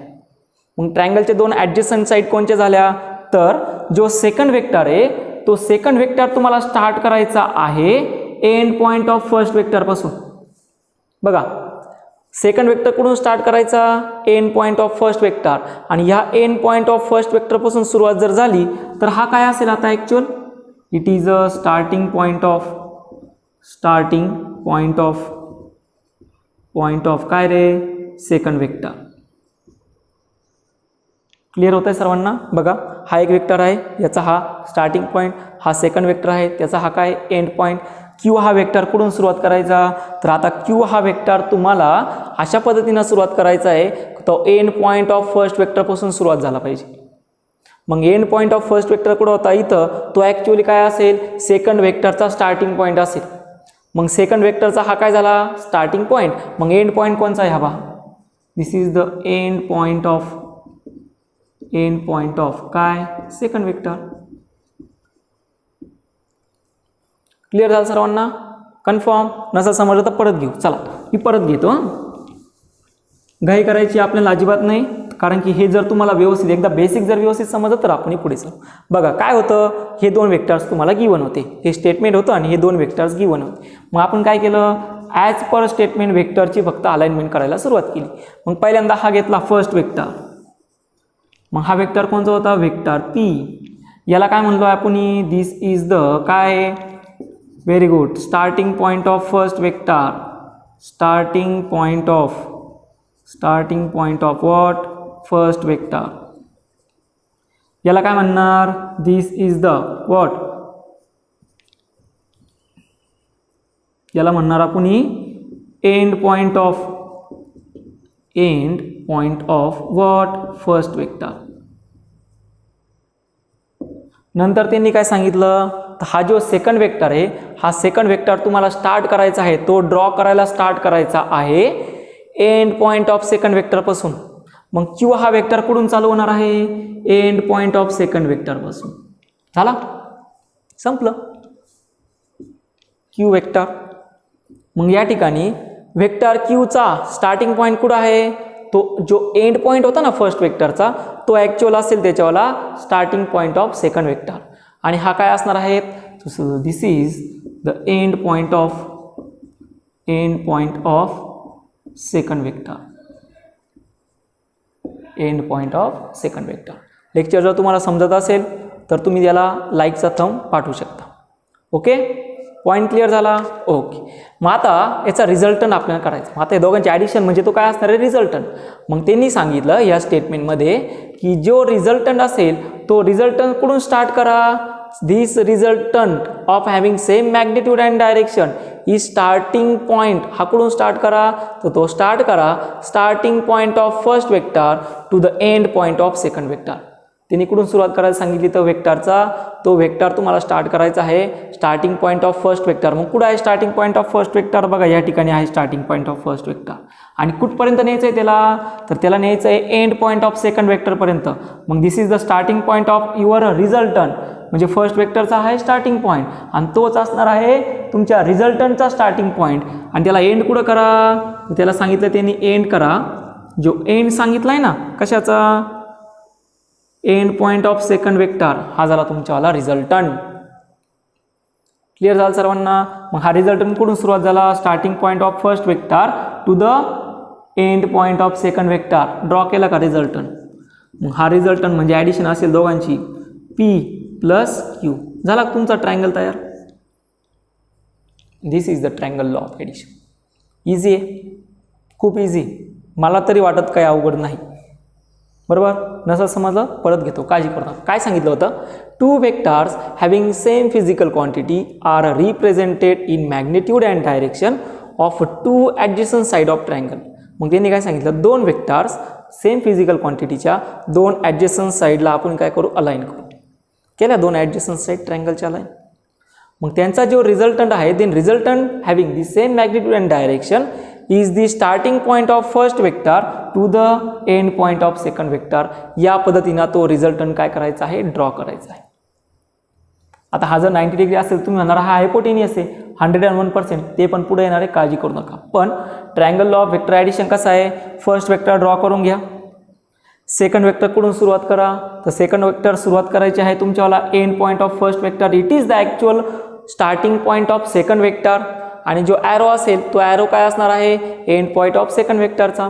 मग रिझल्टंट कुठं ड्रॉ करा, त्यांनी सरळ सरळ हिंट सांगितली. काय हिंट सांगितली, तर रिझल्टंट कुठून ड्रॉ करायचा, तर रिझल्टंट ड्रॉ करायचा आहे starting point of first vector. हा ॲक्च्युअली रिझल्टंटचा स्टार्टिंग पॉईंट असेल आणि त्याला एंड करा एंड पॉईंट ऑफ सेकंड वेक्टरला. म्हणून मी तुम्हाला सांगत असतो, it is a very important sentence. हे प्रॉब्लेममध्ये सांगितलं जाईल. क्लिअर झालं सर्वांना. So I think you getting the idea about triangle law of vector addition. Triangle law of vector addition समजला, हा बोर्डसाठी खूप महत्त्वाचा आणि कॉम्पिटेटिव्हसाठी is a very important. Plus competitive. Okay, ही स्टेटमेंट आणि हे दोन डायग्राम काढून so triangle law of vector ॲडिशनचा जो रिझल्टंट आला तो रिझल्टंट किती असणार आहे, vector P plus vector Q, हा असेल त्याच्यावाला रिझल्टंट. इझी होता, खूप इझी होता.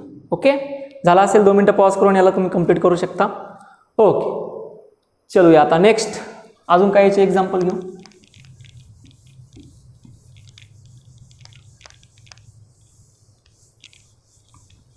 चला आता मी अजून 1-2 एक्झाम्पल घेतो. 1-2 एक्झाम्पल म्हणजे तुमच्या लक्षात येऊन जाईल.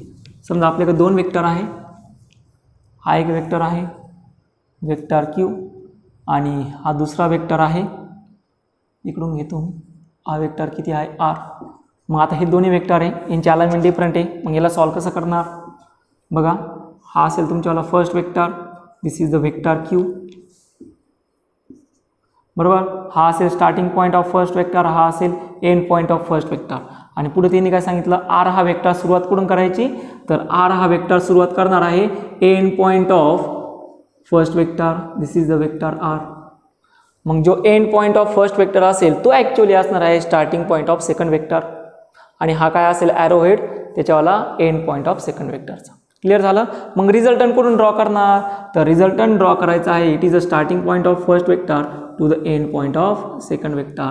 सो रिझल्टंट असेल, या रिझल्टंटला मी आर प्राईम म्हणतो, हा आर प्राईम असणार आहे vector Q plus vector R.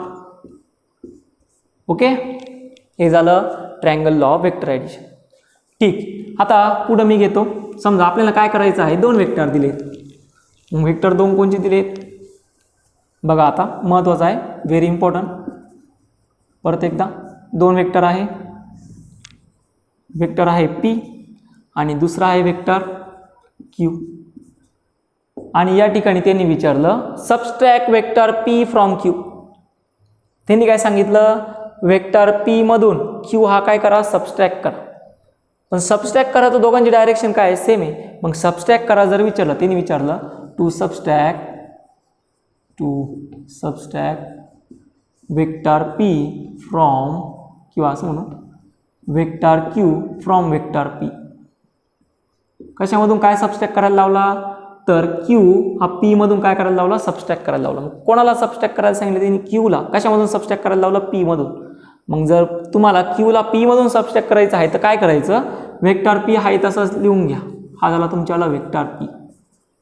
Same process. फक्त आता या ठिकाणी वेक्टर क्यू स्टार्ट कुठून करणार, तो नेहमीप्रमाणे वेक्टर कुठून स्टार्ट करणार आहे Q, it is the end point of first vector, actually it is the starting point of second vector. Q हा काय असणार आहे, इथून स्टार्ट होणार. मग आता त्याला काय करायचं, सबस्ट्रॅक्ट करायचं म्हणजे काय करणार, हा वरती चालला होता तो काय होता, पॉझिटिव्ह, आणि खाली जर गेला तो काय असणार आहे, निगेटिव्ह. हा वरती चालला म्हणजे काय आला, पॉझिटिव्ह, आणि जर इकडे खाली चालला तर तो काय असेल, निगेटिव्ह. म्हणजे it is the minus Q. आला, वरती चालला होता पॉझिटिव्ह, ही डायरेक्शन काय होती, पॉझिटिव्हची. खाली चाललाय म्हणजे काय आला, निगेटिव्ह. बघा कुठं जोडलं त्याला मी, कुठून सुरुवात केली, it is the end point and it is actually starting point of second vector. First वेक्टरचा एंड पॉईंट हाच सेकंड वेक्टरचा काय असेल, स्टार्टिंग पॉईंट असेल. झाला. ओके, मग आता रिझल्टंट कुठून स्टार्ट करतो, नेहमीप्रमाणे रिझल्टंट स्टार्ट करणार. Resultant is always start from starting point of first vector to the end point of second vector. या पद्धतीनं हा रिझल्टंट असेल, हा रिझल्टंट. ओके, मग हा रिझल्टंट किती होऊन जाणार आहे, R is equal to vector P plus vector Q किती आहे, मायनस. म्हणजे resultant R is equal to किती आला, vector P plus minus vector Q. म्हणजे आर तुम्ही लिहू शकता vector P minus vector Q. This is the triangle law of subtraction, vector subtraction.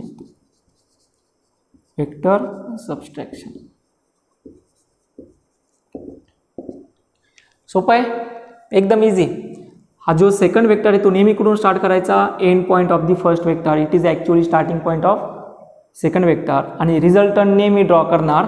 Resultant is always draw from starting point of first vector to the end point of second vector. तुम्ही म्हणू शकता माझ्या पाठीमागं, resultant is always draw from starting point of first vector to the end point of second vector. सोपं आहे. Okay, चला आता हे झालं triangle law of vector addition. आता या वेक्टरच्या काही प्रॉपर्टीज आहे, काही रूल्स आहे. मग ते रूल्स कोणचे आहेत? तर फर्स्ट रूल आहेत वेक्टर ॲडिशन इज कम्युटेटिव्ह किंवा vector laws obeys commutative rule and vector law obeys associative rule. चला मग वन बाय वन घेऊ. सो वेक्टर ऑपरेशनमधील फर्स्ट रूल आहेत वेक्टर ॲडिशन इज कम्युटेटिव्ह. अतिशय महत्त्वाचा, वेक्टर ॲडिशन इज कम्युटेटिव्ह. ते ॲक्च्युअली प्रूफमध्ये तुम्हाला विचारलं जाणार आहे. सो फर्स्ट पॉईंट मी घेतो, vector addition is commutative. So properties of vector. First property आहे vector addition is commutative.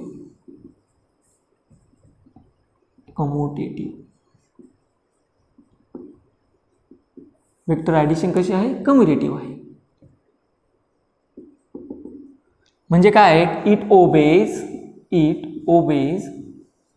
the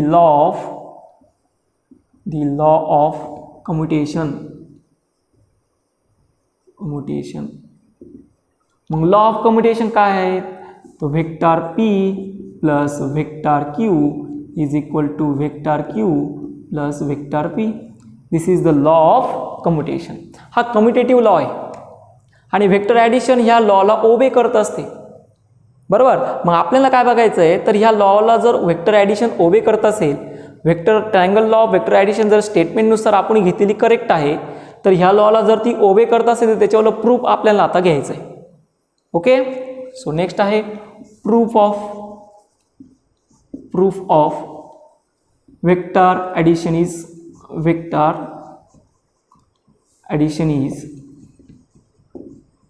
is commutative.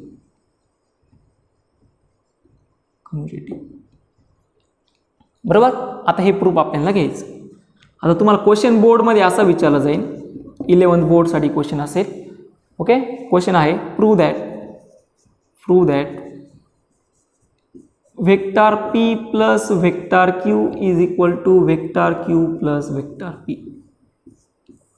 हा तुम्हाला प्रूफ विचारला जाईल. कशासाठी? दोनच वेक्टर आहे ना, p प्लस q. ओके. हा क्वेश्चन आहे तुम्हाला. Prove that vector p plus vector q किती मार्कसाठी? तर हा असेल 3 मार्कसाठी. ठीक आहे. ओके. तुमचं हे झालं असेल ना, कंप्लीट झालं असेल तर आता मी पुढे चालतो. ठीक आहे. आता मी सगळं रब करतो, मला बरीच मोठी जागा लागेल. इथपर्यंत झाला असेल पॉज करून तुम्ही याला कंप्लीट करू शकता. मी आता पुढे जातोय. सो नेक्स्ट विद्यार्थ्यांनो, वेळच्या वेळी अभ्यास करत चला, टाइम वेस्ट करू नका. प्रूफ काय करायचं आहे? Prove that vector p plus vector q is equal to vector q plus vector p. मग प्रूफ कसं करणार? तर दोन वेक्टर दिले. मग दोन वेक्टर कसे होते? तर it is having 2 vector p आहे आणि हा दुसरा काय आहे? वेक्टर q आहे. दोघांची अलाइनमेंट डिफरंट आहे. मग हे दोघांची अलाइनमेंट डिफरंट जर असेल तर आपण याला कसं अलाइन करतो आता? तर या ठिकाणी हा असेल वेक्टर p, बरोबर, आणि त्याची मॅग्निट्यूड आहे OA. हा ॲक्च्युअल वेक्टर आहे OA. त्यानंतर दुसरा वेक्टर कुठून स्टार्ट करणार?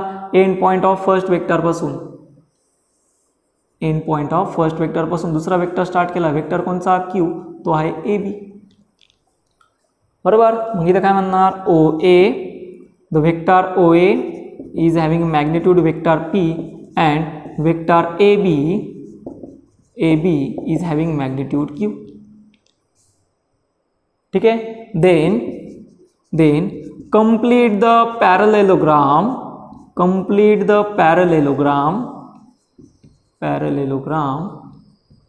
in such a way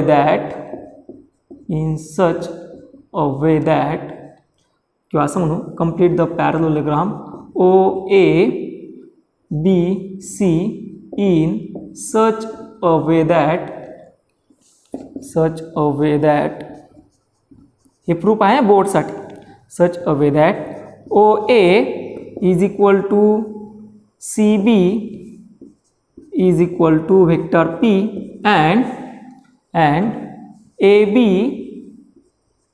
B is equal to O C is equal to vector Q.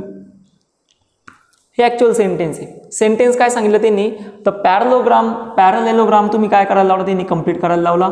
कशा पद्धतीनं कंप्लीट करायला सांगितलं आहे, तर त्यांनी सांगितलं की पॅरलेलोग्राम अशा पद्धतीनं कंप्लीट करा की त्याच्यामध्ये वेक्टर पी ही वेक्टर पी आणि वेक्टर सी बी, मग वेक्टर सी बी कोणता असेल, हा वेक्टर सी बी. आणि दुसरा आहे A B is equal to काय असेल, ओ सी, मग या ठिकाणी हा असेल ओ सी. हा झाला तुमच्यावाला.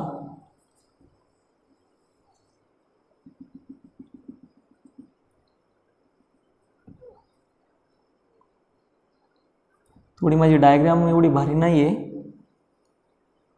पण तरी मी प्रयत्न करतो. ठीक आहे, पॅरलेलोग्राम कंप्लीट करायचा आहे. ओके, मग हा पॉईंट असेल सी. इथं आपला हा पॅरलेलोग्राम कंप्लीट झाला. त्यांनी काय सांगितलं, then complete the parallelogram O A B C in such a way that O A is equal to काय असेल, C B. This O A is equal to काय आहे, सी बी. मग याची जर मॅग्निट्यूड हा जर वेक्टर पी असेल तर हा सुद्धा काय येऊन जाणार आहे, वेक्टर पीच येऊन जाणार आहे. हा सुद्धा काय असेल, वेक्टर पी. आणि पुढे त्यांनी सांगितलं A B is equal to काय आहे, ओ सी. म्हणजे A B is equal to काय आहे, ओ सी. मग A B is equal to vector Q जर असेल तर O C is equal to सुद्धा किती असणार आहे, वेक्टर क्यू. झालं. And their resultant is diagonal of parallelogram.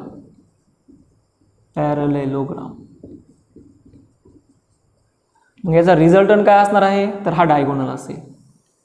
म्हणजे आपण ओ बी हा काय करणार, जॉईन करणार.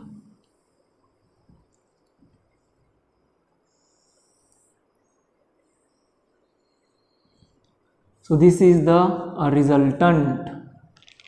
ओके, मग आता आपल्याला प्रूफ काय घ्यायचा आहे, P plus Q is equal to Q plus P. त्यांनी काय सांगितलं पहिल्यांदा, let O A is equal to P vector and A B is equal to Q vector. Then complete the parallelogram O A B C in such a way that O A vector is equal to किती आहे, C B vector is equal to किती आहे, vector P. Magnitude same आहे. And A B vector is equal to काय आहे, A B vector is equal to O C vector. दोघांची magnitude काय आहे, same. Then their resultant is a diagonal of parallelogram. आणि त्यांचा रिझल्टन काय असेल, पॅरलेलोग्रामचा डायगोनल असेल. क्लिअर झालं. मग आता या ठिकाणी दोन ट्रायंगल फॉर्म झाले. कुठले दोन ट्रायंगल, तर पहिला ट्रायंगल आहे O A B. So first triangle O A B by using काय, triangle law of vector addition. By using triangle law of vector addition. मग आता काय करा, तर वरचा हा ट्रायंगल सोडून द्या, फक्त एवढा कन्सिडर करा. कोणचा, ओ ए बी. मग याच्यामध्ये हा काय झाला तुमच्यावाला, O A first vector, very good. A B हा काय झाला, सेकंड वेक्टर. आणि तुमचा जो रिझल्टन स्टार्ट झाला आहे बघा, रिझल्टन कुठून स्टार्ट झाला, it is the starting point of first vector to the end point of second vector. गेला का तुमचा रिझल्टन, गेलाय बघा ना. रिझल्टन स्टार्टिंग पॉईंट हा फर्स्ट वेक्टर, हा सेकंड वेक्टर. तुमचा रिझल्टन कुठून स्टार्ट झाला, starting point of first vector आणि कुठे एंड झाला, end point of second vector. Clear झालं. मग इथं आपण triangle law of vector addition आरामशीर वापरू शकतो. कसा, O A plus A B is equal to काय असेल, ओ बी. मग ट्रायंगल ओ ए बी म्हणजे काय असेल, O A vector O A plus vector A B is equal to O B. मग ओ ए ची मॅग्निट्यूड किती होती, वेक्टर पी. ए बी ची मॅग्निट्यूड किती होती, वेक्टर क्यू. आणि O B is equal to किती आला, vector R. This is equation first. आलं. P plus Q is equal to R झालं. ठीक आहे. आता सिमिलरली एक ट्रायंगल होता ना, दुसरा एक ट्रायंगल आहे. मग सेकंड ट्रायंगल कोणचा आहे, आता हा बंद करणार, पण सेकंड ट्रायंगल कोणचा आहे, ओ सी बी आहे का, याला बंद करा, याला पूर्ण क्लोज करा. मग सेकंड ट्रायंगल कोणचा आहे, ओ सी बी. ओ सी हा काय झाला, फर्स्ट वेक्टर, सी बी हा काय झाला, सेकंड वेक्टर. ओ सी काय झाला, फर्स्ट वेक्टर, सी बी काय झाला, सेकंड वेक्टर. आणि तुमचा रिझल्टंट कुठून स्टार्ट झाला, starting point of first vector to the end point of second vector. याला जर बंद केलं तर क्लिअर झालं. मग दुसरा ट्रायंगल वापरणार, triangle O C B by using triangle law of vector addition. Okay, हे झालं असेल म्हणून मी याला आता रफ करतो आणि तुमचं झालं असेल पॉज करून. ठीक, खूप महत्त्वाचं आहे, इझी आहे खूप. तुम्हाला फक्त थोडंसं डोकं चालवायचं आहे, काहीच नाही, एकदम लॉलीपॉप आहे. बघा दुसरा ट्रायंगल कोणता घेतला, triangle O C B. Triangle O C B झालं. मग याला बंद करा. हा काय झाला, फर्स्ट वेक्टर, हा काय झाला, second vector. Resultant starting point of first vector to the end point of second vector, starting point of first vector to the end point of second vector. Okay, मग काय करणार, O C plus C B is equal to O B. O C plus C B is equal to काय असणार आहे, O B. आलं का, first vector O C, second vector C B, last vector O B. Resultant, it is the actual result. मग ते equation काय असेल, ओ C vector किती आहे रे, vector Q. C B vector किती आहे, vector P. O B vector किती आहे, रिझल्टंट आर. इक्वेशन काय आलं, सेकंड. मग पुढे काय म्हणणार, कम्पेअर इक्वेशन 1 अँड इक्वेशन 2. मग इक्वेशन 1 आणि इक्वेशन 2 कम्पेअर करा, तुमच्या आता प्रूफ तुम्हाला भेटेल. मग इक्वेशन 1 आणि इक्वेशन 2 जर कम्पेअर केलं तर vector P plus vector Q is equal to vector q plus vector p, and hence we prove the law of commutation. मग इथं काय म्हणणार, hence prove that vector law of commutation.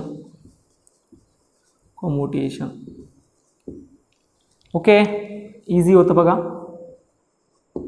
काहीच नाही केलं. तर काय केलं आपण, ओ ए आणि ए बी हे दोन वेक्टर घेतले. ओ ए आणि ए बी दोन वेक्टर घेतल्यानंतर आपण एक पॅरलेलोग्राम कंप्लीट करून घेतला. पॅरलेलोग्राम कसा कंप्लीट केला, अशा प्रकारे कंप्लीट केला का ओ ए याची मॅग्निट्यूड जर वेक्टर पी असेल तर सी बीची मॅग्निट्यूड सुद्धा किती आली पाहिजे, वेक्टर पीच आली पाहिजे. ए बीची मॅग्निट्यूड जर वेक्टर क्यू असेल तर ओ सीची मॅग्निट्यूड सुद्धा वेक्टर क्यूच आली पाहिजे. त्यानंतर आपण ओ बी जॉईन केली आणि ओ बी ॲक्च्युली काय सांगते, resultant of this all vectors. बरोबर. मग पुढे आपण काय केलं, 1 बाय 1 ट्रायंगल घ्यायला सुरुवात केली. वरचा ट्रायंगल झाकला, एक ट्रायंगल आला ओ ए बी, हा फर्स्ट ट्रायंगल. मग by using triangle law of vector addition O A B, and in between OA is actually first vector, AB is actually second vector, and our resultant is always starts from starting point of first vector to the end point of second vector. You must have to remember this word, and word is starting. Resultant is always starts from starting point of first vector to the end point of second vector. But when two vectors, their starting point are not same. हे केव्हा असणार आहे, ज्यावेळेस दोन्ही वेक्टरचा starting point same नसेल. म्हणजे हा फर्स्ट वेक्टर होता, हा सेकंड वेक्टर होता, दोघांचाही स्टार्टिंग पॉईंट एक नाही आहे, त्यावेळेसच रिझल्टंट तुम्हाला ड्रॉ करायचा आहे, starting point of first vector to the end point of second vector. Clear झालं. मग पहिला ट्रायंगल घेतला, पहिले इक्वेशन भेटलं. नंतर ह्या ट्रायंगलला झाकलं, दुसरा ट्रायंगल घेतला, दुसरं इक्वेशन भेटलं. दोन्ही इक्वेशन कम्पेअर केले, आपल्याला प्रूफ झाला vector law of commutation. Easy होतं. नक्की सगळ्यांना समजलं असेल तुम्ही त्याला लाईक करू शकता. ठीक, ओके, चलायचं पुढं. ठीक, चलो. आता हे झालं दोन वेक्टर असताना, पण समजा तीन वेक्टर असतील तर, मे बी मग इथं दोन वेक्टर आहे ना, समजा तीन वेक्टर असतील तर, इकडे दोन होते आणि इकडे दोन होते, मग तीन असतील तर, मग त्याच्यासाठी आपली सेकंड प्रॉपर्टी आहे, and this property is vector law of vector, किंवा त्याला सिंपल असं म्हणलं जातं, vector addition is associative. Me simple भाषेत सांगतो, vector addition is associative. So second property आहे वेक्टर ॲडिशन इज असोसिएटिव्ह. चला मग आता करूया सुरुवात. हा आजच्या लेक्चरचा लास्ट पॉईंट आहे. याच्यासारखाच आहे, इझी आहे खूप, फक्त तो मला थोडंसं लक्ष द्यायचं आहे, कारण की याच्यामध्ये 2 वेक्टर फॉर्म झालते, 2 ट्रायंगल फॉर्म झालते. आता त्याच्यामध्ये किती ट्रायंगल फॉर्म होता ते बघू. सो सेकंड प्रॉपर्टी आहेत, सेकंड प्रॉपर्टी आहेत vector addition is associative.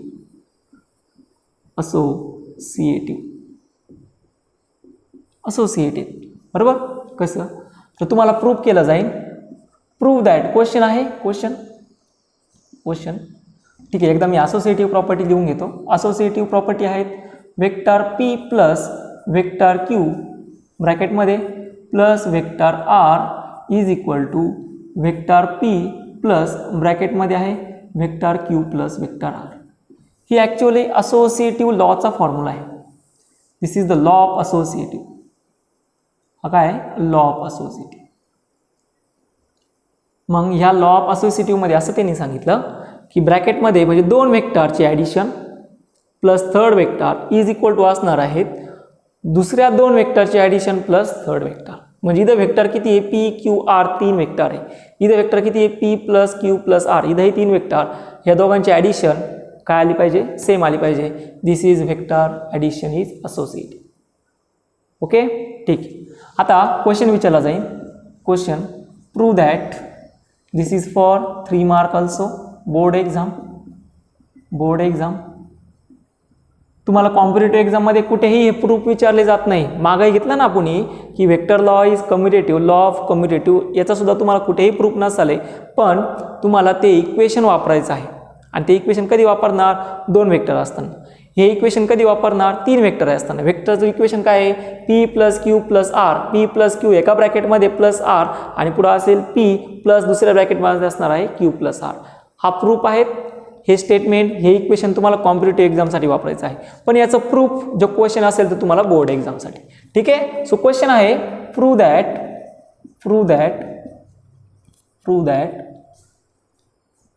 Vector P plus Q plus vector R is equal to vector P plus vector Q plus R. हे तुम्हाला प्रूव्ह करण्यासाठी विचारलं आहे. होतं क्लिअर सर्वांना? चला मग करूया सुरुवात. सो सोल्युशन काय आहे? 3 वेक्टर आहे. मग 3 वेक्टर कसे आहेत बघा. आता या ठिकाणी व्यवस्थित बघा. हे मागच्या वेळेस आत्तापर्यंत आपण 2 वेक्टर बघितले, पण 3 वेक्टर बघितले का नाही? मग आता 3 वेक्टर बघूया. मग 3 वेक्टर आहे. हा आहे फर्स्ट वेक्टर. बरोबर. या ठिकाणी डायग्राम काढतो. दिस इज द फर्स्ट वेक्टर. मग हा फर्स्ट वेक्टर आहे पी वेक्टर पी, याला म्हणतो मी ओ ए. त्यानंतर हा असेल या ठिकाणी second vector. This is a vector Q आणि हा वेक्टर आहे बी. आणि या ठिकाणी आहे तुम्हाला दिलेला आहे असा, थोडासा मोठा झाला आहे, थोडासा अकरा करतो.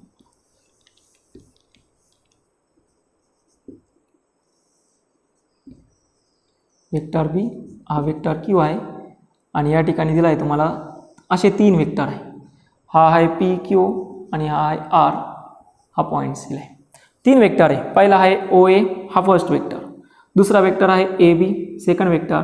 आणि तिसरा वेक्टर काय आहे? B C, third vector. Clear झालं? मग आपण आपला triangle law of vector addition वापरायला सुरुवात करू. मग triangle law of vector addition काय सांगतो? तर नेहमी तुम्ही फर्स्ट वेक्टर बघा, हा असेल तुमच्याला सेकंड वेक्टर आणि थर्ड वेक्टर कुठून स्टार्ट करायचा आहे म्हणजे तुमचा रिझल्टंट. तर रिझल्टंट नेहमी स्टार्ट करणार तुम्ही starting point of first vector to the end point of second vector. मग रिझल्टंट कुठून स्टार्ट करायचा? तो नेहमी स्टार्ट होणार starting point of first vector to the end point of second vector. म्हणजे तुम्ही आर वेक्टर आहे ना, हा सोडून द्या. आर वेक्टर काय करायचं सध्या पुरता साईडला ठेवू. मग इथं 2 वेक्टर आले का? मग रिझल्टंट कुठून स्टार्ट होणार? Starting point of first vector to the end point of second vector. हा आला रिझल्टंट. मग हा रिझल्टंटला म्हणतो मी R1. बरोबर. ठीक. मग आता याचा एक ट्रायंगल फॉर्म झाला ना. कोणता ट्रायंगल? ट्रायंगल ओ ए बी. मग इथं झाला triangle O A B by vector addition.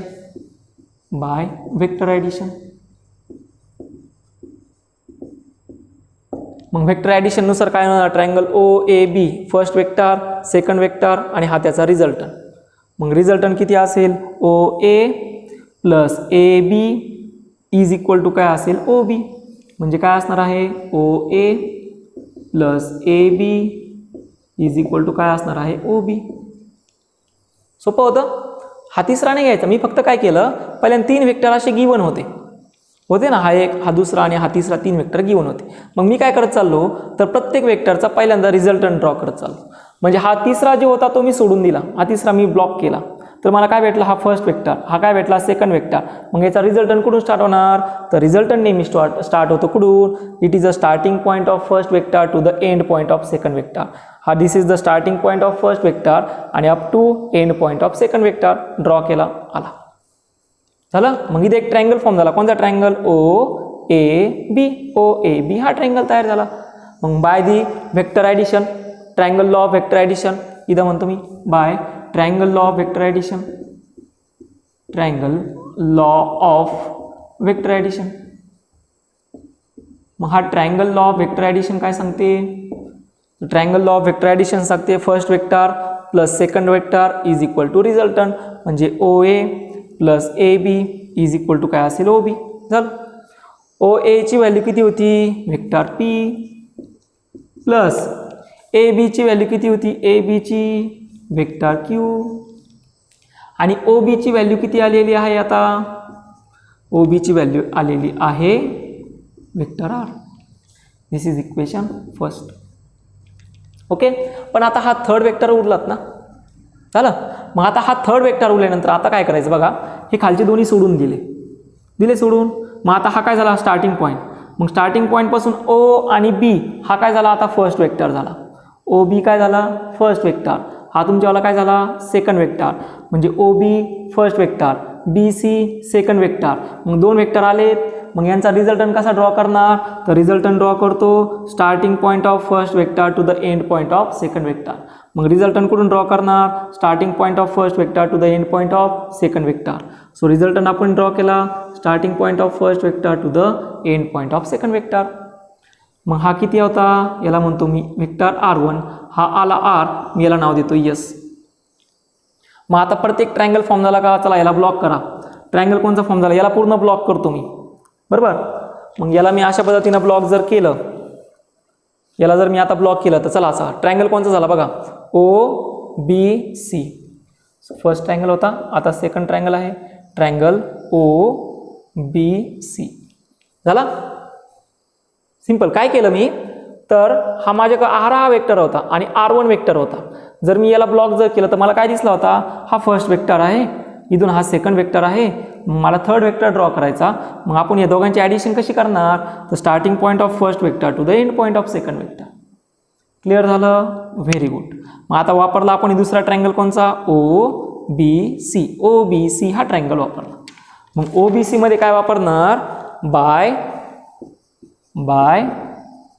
Triangle law of addition, by triangle law of addition. मग ट्रायंगल लॉ ऑफ ॲडिशन काय सांगते, हा बंद केला आहे ना आपण, हा बंद केला आहे, हा बंद केला म्हणजे हा काय असेल, O B plus B C is equal to resultant काय याच्यावाला, ओ सी. मग ओ बीला मी काय म्हणलंय, R1 प्लस बी सीला मी काय म्हणलंय, R, आणि ओ सीला मी काय म्हणलंय, S. झाला. बट बाय इक्वेशन 1 R1 ची व्हॅल्यू किती आहे, इथे लिहून घेतो, बट बाय इक्वेशन 1, बरोबर. मी काय करतो, इथं लिहितो या ठिकाणी, बट चला, but by equation 1 substitute in equation 2. मग आता इक्वेशन 1 मध्ये इक्वेशन 2 ची व्हॅल्यू सबस्टिट्यूट करून द्यायची. इक्वेशन 1 ची व्हॅल्यू काय, पी प्लस क्यू, ती R1 च्या जागी टाकून देऊ. म्हणजे P plus Q plus vector R is equal to किती असणार आहे, वेक्टर S.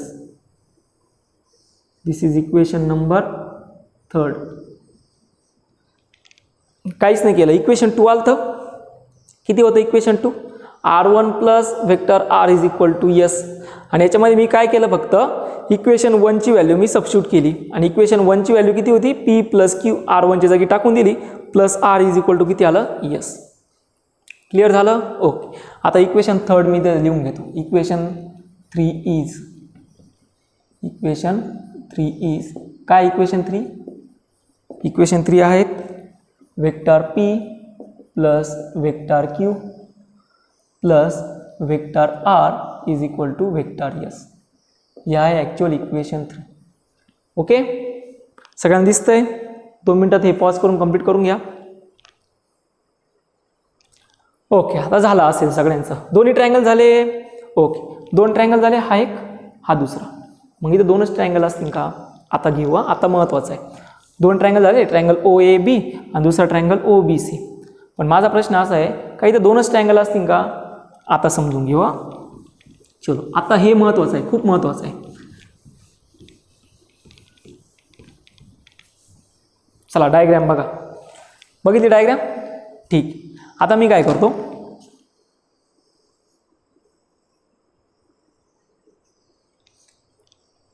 हा पहिला वेक्टर मी झाकला. ठीक आहे. हे दोन्ही वेक्टर मी झाकतो. एवढा पार्ट मी बंद केला. हा काय झाला रे? First vector.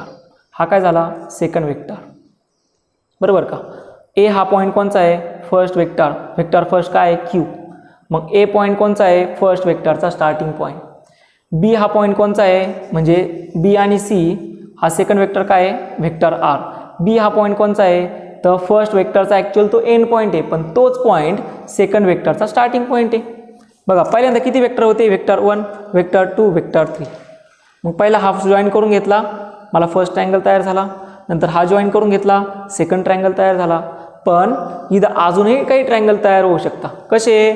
जर मी एवढा ब्लॉक जर केला, एवढा पूर्ण सेक्शन जर ब्लॉक केला, एवढा हा वेक्टर म्हणजे कोणचा? वेक्टर P ब्लॉक केला, वेक्टर R ब्लॉक केला, वेक्टर S ब्लॉक केला. तुम्ही नोटबुकवर करू शकता इझिली. बरोबर. मग मी एवढे जर ब्लॉक केले तर एवढे ब्लॉक केल्यावर मला समजलं का इथं हा एक वेक्टर झाला, हा सेकंड वेक्टर झाला, हा फर्स्ट वेक्टर, हा सेकंड वेक्टर. मग याचा रिझल्टंट कसा येणार आहे? तर याचा रिझल्टंट येणार आहे starting point of first vector to the end point of second vector. महत्त्वाचं आहे बरं का. आता बघा याला बंद केलं, ट्रायंगल तयार झाला का? खूप महत्त्वाचं आहे, समजून घ्या व्यवस्थित. हे कशामुळे झालं? तर 3 ट्रायंगल आल्यामुळं. 3 ट्रायंगल आल्यामुळं 2च इथं ट्रायंगल तयार नाही होणार, तर किती नंबर ऑफ ट्रायंगल्स तयार होतं ते बघायचं आहे आपल्याला. मग हा काय झाला? अजून एक ट्रायंगल तयार झाला बघा. This is first vector, AB is a first vector, BC is a second vector, then AC it is a resultant of this 2 vector. झाला तिसरा ट्रायंगल तयार. समजतंय सर्वांना? क्लिअर होतंय? ओके. मी असं कन्सिडर करतो की हे तुम्हाला सगळ्यांना क्लिअर होत असेल. मी त्याला थोडंसं असं रब करतो. आता लक्षात आलं असेल बघा. झालं क्लिअर? ओके. परत जॉईन करून देतो, ते लागणारच. ठीक. सो नेक्स्ट थर्ड ट्रायंगल आहेत. 2 ट्रायंगल झाले. आता थर्ड ट्रायंगल. थर्ड ट्रायंगल कोणचा आहे? A is a starting point, B पहिला वेक्टर, BC सेकंड वेक्टर आणि AC हा थर्ड वेक्टर. मग आता असेल तुमच्यावाला थर्ड ट्रायंगल ABC. क्लिअर झालं? थर्ड ट्रायंगल कोणचा? ABC. ओके. मग आता याच्यामध्ये काय वापरणार? Triangle law of vector addition by using triangle law of vector addition.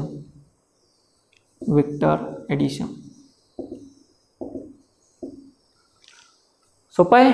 Okay. मग आता हे वापरलं आपण triangle law of vector addition. मग आता ट्रायंगल लॉ ऑफ वेक्टर ॲडिशनमध्ये तुम्हाला माहिती आहे, जसं आपण मागं 2 सॉल्व केले तसंच याला सॉल्व करायचं. कोणता ट्रायंगल आहे? ABC. याला बंद करून ठेवलं तर ABC हा वेक्टर, हा जो AC जॉईन केला मी याला नाव देतो this is a R2 vector and this R2 is resultant of triangle ABC. R2 हा रिझल्टंट आहे कोणाचा? ट्रायंगल ABCचा. इथं R1 हा रिझल्टंट कोणाचा आहे? ट्रायंगल OABचा. S हा रिझल्टंट कोणाचा आहे? ट्रायंगल OBCचा. क्लिअर होतंय? काहीच नाही करायचं, एकदम सिंपल आहे. जसं तुम्ही ट्रायंगल की एखादा डायग्राम दिली असेल आणि तुम्हाला सांगितलं यांच्यामध्ये ट्रायंगल किती ते फाईन करा, तसंही दिलंय. 1 2 3 वेक्टर दिले ते आणि 3 वेक्टरपासून किती ट्रायंगल तयार होऊ शकता हे तुम्हाला विचारलं. And this is the law of associative. Okay. ठीक. मग आता याची ॲडिशन करत चल. पहिला वेक्टर कोणचा आहे? AB प्लस दुसरा वेक्टर कोणचा आहे? BC आणि तिसरा वेक्टर म्हणजे रिझल्टंट आहे, तो किती आहे AC. मग AB किती होता वेक्टर Q प्लस BC किती होता वेक्टर R आणि AC किती आहे R2 वेक्टर. इक्वेशन काय आलं 4 का. बरं झालं ठीक. मग अजून एखादा ट्रायंगल तयार होतोय का. होतोय. कुठला. याला बंद करा. केलं बंद. झाला ट्रायंगल तयार. फर्स्ट वेक्टर सेकंड वेक्टर आणि हा काय आला रिझल्टंट. मग हा एक ट्रायंगल तयार झाला. कोणता ट्रायंगल OA आणि C. हा OAC हा ट्रायंगल तयार झाला. OAC बघा. हा तुमच्यावाला फर्स्ट वेक्टर, हा तुमच्यावाला सेकंड वेक्टर आणि स्टार्टिंग कुठून झाला. Starting point of first vector to the end point of second vector. So next triangle आहे ट्रायंगल नंबर 4 आणि ट्रायंगल नंबर 4 काय आहे OA आणि C. सो ट्रायंगल आहे OAC. मग इथं काय वापरणार bye using triangle law of vector addition.